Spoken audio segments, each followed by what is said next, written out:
Nagkaharap na sa korte ang veteranong aktor na si Vic Soto at direktor na si Daryl Yap.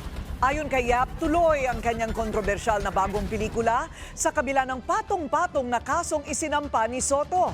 Ang detalye sa agenda report ni Francis Folve. Maagang dumating sa Muntinlupa RTC si Daryl Yap, ang direktor ng biopic ng yumaong aktres na si Pepsi Paloma.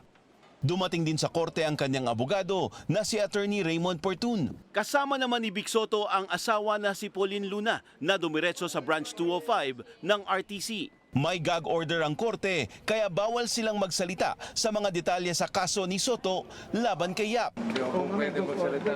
Pero kinumpirma ng kinatawan ng korte na natuloy ang summary hearing sa writ of habeas data.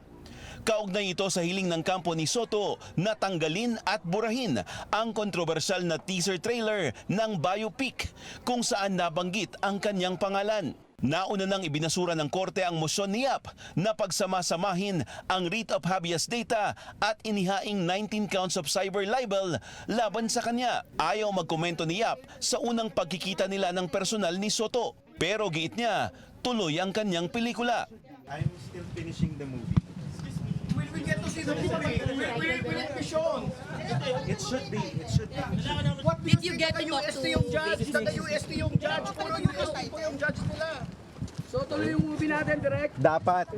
Sa impormasyong nakalap ng Bilyonaryo News Channel, inaabot ng hanggang 3 linggo bago madesisyonan ang ganitong mga uri ng kaso.